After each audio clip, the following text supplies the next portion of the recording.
Good morning all of you. आज हम अपने वीडियो में लेके आए हैं परिमेय संख्याओं के आगे के सवाल। हमने उस दिन परिमेय संख्याओं की परिभाषा और कुछ ऑब्जेक्टिव हल किए थे। उसके बाद हम आज 5 सवाल सॉल्व करेंगे, बाकी कल के सेशन में सॉल्व करेंगे। देखते हैं हम पहला सवाल दिया हुआ है -4/9 + -4/9। हमें इन संख्याओं को जोड़ना है, परिमेय संख्याओं को जो माइनस में दी हुई है इनको। तो हम देखेंगे सबसे पहले हर में समान संख्याएं दी हुई है। समान संख्याएं दी हुई होती है तो एलसीएम वही आता है जो संख्या होती है। उसके बाद में हम ऊपर देखेंगे, ऊपर भी जो संख्या लिखी होती है वही आती है, लेकिन यहाँ बीच में कोष्टक के अंदर ऋण दिया हुआ है, कोष्टक के बाहर धन है। धन और ऋण का, कोष्टक का मतलब होता है गुणा, धन और ऋण का हम गुणा करेंगे तो ऋण होता है। अब हमारे पास यहाँ अंश में ऋण 4 और ऋण 4, ऋण ऋण में संख्याएं होती है तो जुड़ जाती है, समान चिन्हों में जुड़ती है, तो ऋण 4 और ऋण 4 हो जाएगा ऋण 8/9 और ये हमारा आंसर होगा। इसी प्रकार हम दूसरा सवाल करेंगे जिसमें दिया हुआ है 3/7 गुणित 28/15 भागित 14/5। इस सवाल में हमको परिमेय संख्याओं का गुणा और भाग दोनों करना है। हम देखेंगे किस प्रकार से भाग करते, गुणा तो हम सभी कर लेते हैं। तो 3/7 गुणित 28/15, भाग को हमको हल करने के लिए गुणे में परिवर्तित करना पड़ता है। गुणा में परिवर्तित करेंगे तो जो हर की संख्या है वो अंश में चले जाएगी और अंश की संख्या हर में आ जाएगी, तो ये 14/5 5/14 हो जाएगा। अब हम देखेंगे कौन सी संख्या से कौन सी संख्या का भाग जाता है इधर।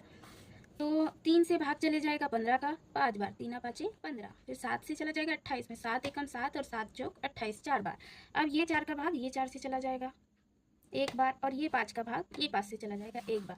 तो जो हमारा पूरे सवाल है उसका उत्तर आ जाएगा 1, क्योंकि यहाँ हमारे पास कुछ भी नहीं बच रहा है, पूरा भाग चला जा रहा है। अगला प्रश्न है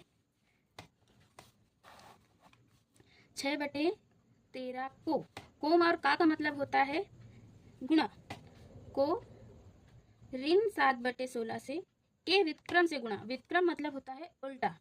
अगर ऋण 7/16 दिया है तो व्युत्क्रम इसका हो जाएगा ऋण 16/7। तो हमारे पास है 6/13 गुणित, व्युत्क्रम का गुणा करेंगे हम ऋण 16/7 है, तो ये हो जाएगा 16 का गुणा 6 बार करेंगे तो 16 6 96 होगा, और 13 का गुणा करेंगे 7 बार तो 13 7 91 होगा, ये ऋण में आएगा। चैनल को लाइक एवं सब्सक्राइब कीजिए, और जो भी समझ में नहीं आ रहा है तो कमेंट में लिखिए, हम दोबारा से समझाने की कोशिश करेंगे। अगला प्रश्न है ऋण 1/2 धन कोष्टक में 3/7 धन ऋण 4/3। इसका हमें मान ज्ञात करना है। तो इस तरह की संख्याओं में सबसे पहले कोष्टक को हल किया जाता है, उसके बाद में कोष्टक के बाहर की संख्याओं को। तो हम देखेंगे यहाँ ऋण 1/2 धन, कोष्टक के अंदर है 3/7। अब ये धन और ये ऋण का गुणा करेंगे तो धन और ऋण का गुणा अभी हमने ऊपर देखा ऋण होता है, ऋण 4/3। उसके बाद हम इन दोनों संख्याओं का एलसीएम लेंगे। एलसीएम 7 और 3 का 21 होगा। ये 21, 7 का भाग 21 में देंगे तो 3 बार जाएगा, और 3 का गुणा ऊपर वाले 3 में होगा तो 9 हो जाएगा, 3 तिया 9 ऋण। फिर ये 3 का भाग 21 में देंगे तो 7 बार जाएगा, 7 का गुणा 4 से होगा तो 7 चौक 28, तो ऋण 1/2 धन, यहाँ से 28 में से 9 जाएगा तो बचेगा 19/21, ये 19 बचेगा ऋण में, क्योंकि 28 बड़ी संख्या है। अब इधर है ऋण 1/2 और ये धन और ऋण का गुणा ऋण 19/21, यहाँ एलसीएम आएगा 21, 21 दूनी 42,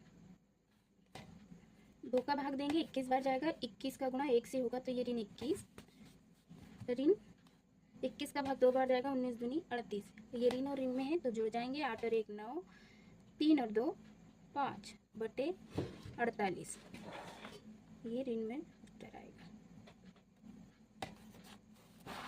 अगला प्रश्न देखेंगे जिसमें कि हमको परिमेय संख्याओं को गुणा और जोड़ना है और वितरकता के नियम से जोड़ना है। हम देखेंगे हमको 2 कोष्टक दिए हुए हैं, 6/5 गुणित ऋण 3/12 धन, कोष्टक में है 6/5 गुणित 5/12।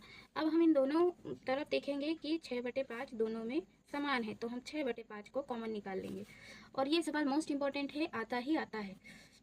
हम यहाँ से और यहाँ से अगर 6/5 निकाल लेंगे तो इधर कोष्टक में बचेगा ऋण 3/12 और ये धन 5/12।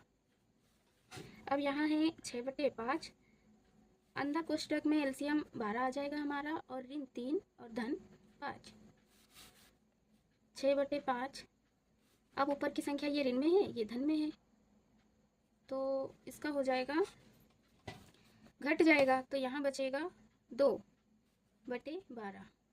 तो 2 एकम 2, 2 छंग 12, 6/5 गुणित 1/6, 6 से 6 में भाग चला जाएगा, उत्तर में बचेगा 1/5 आंसर।